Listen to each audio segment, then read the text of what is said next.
Hey there, Matthew Ebel here, and I want to show you how I record a halfway decent guitar line, even though I'm a shitty guitar player. I really am. I am a terrible guitar player, but I'm able to do some competent rock guitar parts because of studio magic, otherwise known as cheating. I'm really not a good guitarist. I've been playing this for 30 years. So I usually just stick to this. As a matter of fact, for a lot of my demo recordings, I'll do a fake guitar part.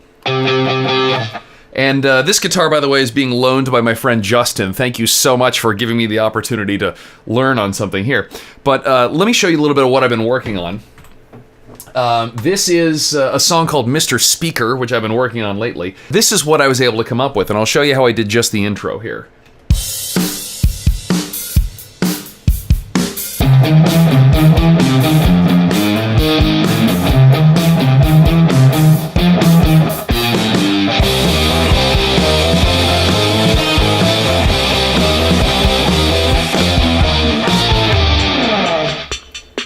So yeah, not bad, huh? This is, of course, you know, I'm not running through an amp or a cab or anything like that. I'm actually running through Logic's fake amp and fake cabinet.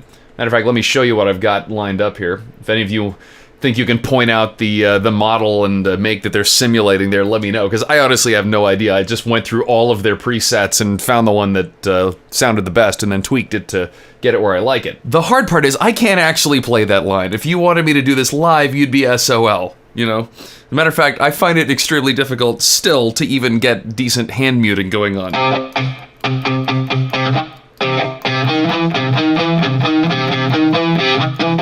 So this is where the joy of comp takes comes in handy, and everybody does this, by the way. This isn't like cheating, really. This is just how records have been made for decades now.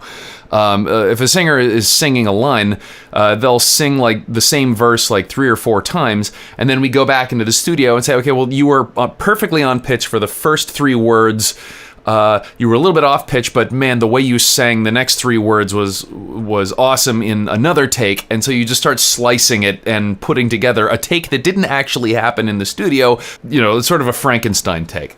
I'm abusing that privilege here to get the guitar line going, so let me try recording this a little bit here. Just the intro part. This is how I did this. Oh, that was terrible. So we're gonna do this one again, obviously. Matter of fact, I'm just gonna undo that. So all I care about is getting the mutes down here.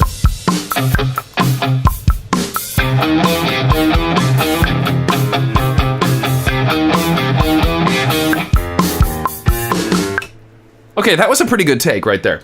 Okay, so my timing was atrocious, but I'm not gonna do like a million takes and get it perfect. I already got what I wanted out of this.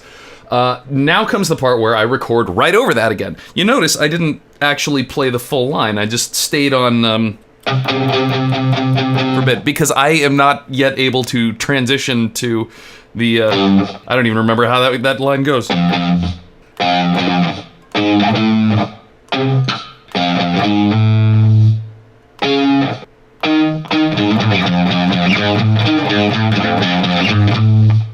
All right, well, I've got it a little bit, so at this point I want to start actually recording the takes in case I actually get it right once. We're just going to record over that first line that I just did right here, so.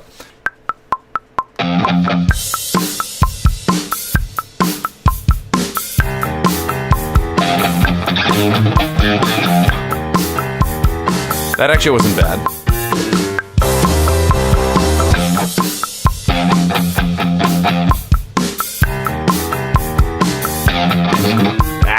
Nope. I'm terrible.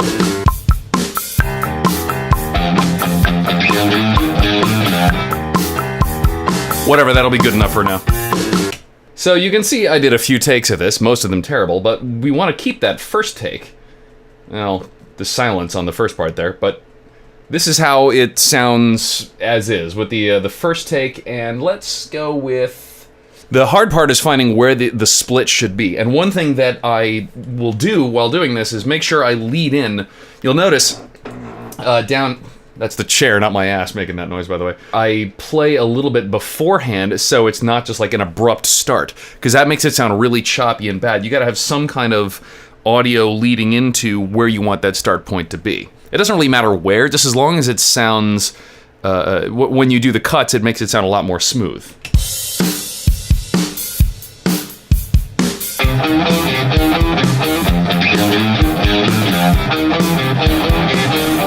Oops, okay, so I missed a note. Let's pull that back.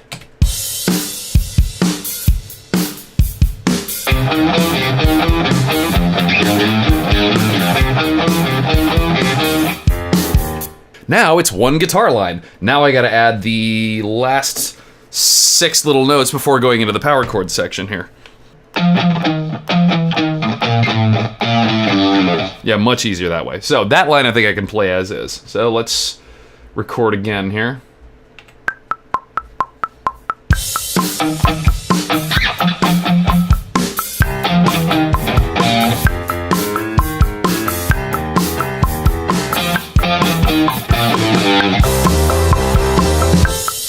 That was good enough. Let's see how that sounds here. So take my first take, my first comp take that I put together, and then grab those last 6 notes.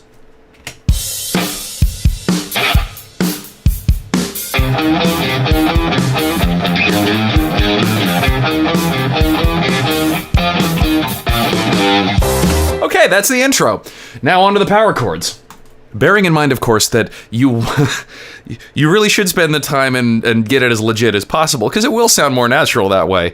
But rather than spending 20 years actually learning how to play this instrument properly, I'm doing the best I can. Also, I did, when even doing it this way, I did spend a lot more time getting even these little mini takes to sound better. You know, getting the timing better, the transitions between the notes better. I'm just doing this for an example right now.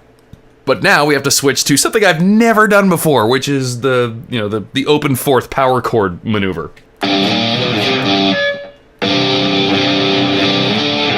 It takes me a few tries to even get the line right once, you know.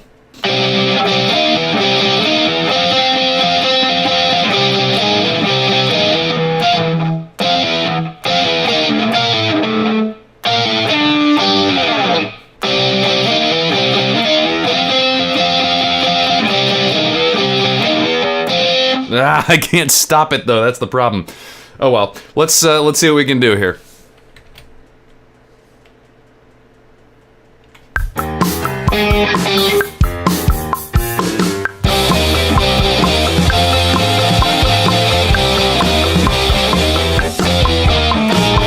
Oh, I'm gonna go back in for that last one.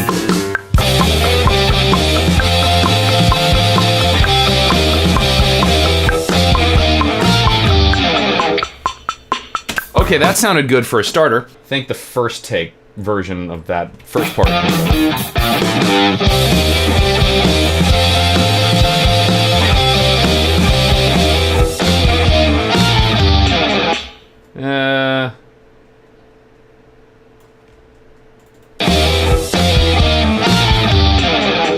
Good enough. That'll work for now. So, you notice that wasn't the entire part here. We still have this bit in the middle.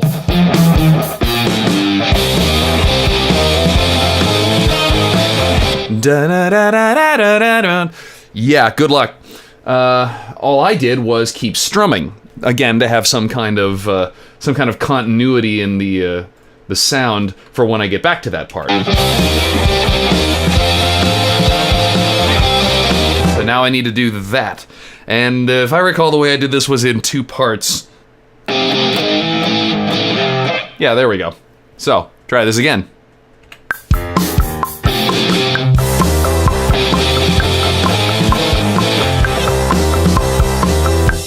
Oops, I forgot to strum on the end again.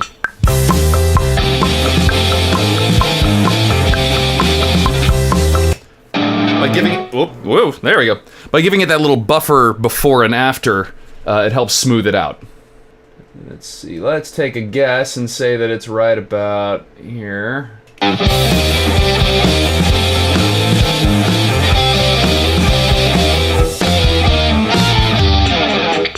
Okay, getting better. Still one more thing, and like there's probably guitarists out there that are looking at this like, Jesus, man, just play the line. That's easy. Probably is for you. This is like pulling teeth for me to get a line like this. This is why it takes me 3 days to do a real guitar part on a song. I hope you're happy. So I'm literally just gonna go in and for one note.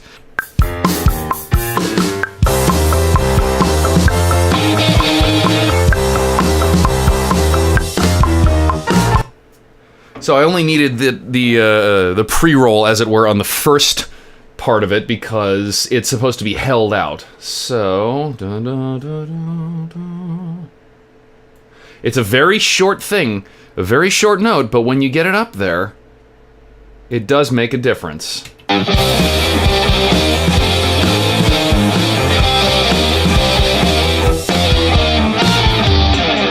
And there you go.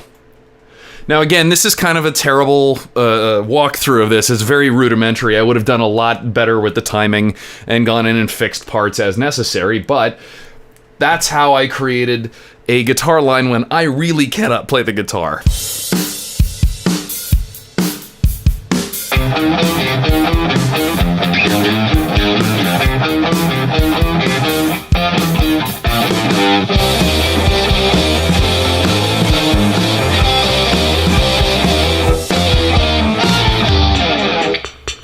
The actual line I played, I didn't just artificially double the guitar like you're hearing here. I put one guitar line on the right, doing exactly what you just saw for the entire song, and then did the whole thing over again and put it on the left-hand side to double the guitar part. It took me like 2 days just to get this one guitar part.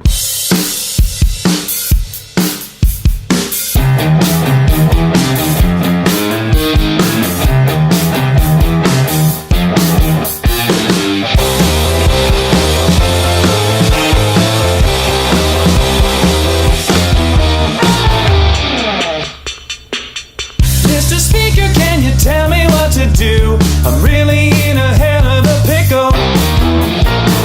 I've got these children and they're driving me insane. They're arrogant and pushy and fickle. Maybe one of these days I'll actually get a bass guitar in here and start playing real bass lines, but we'll cover that sometime in the future. Pretty sure I can do my own bass lines without having to resort to this. They owe their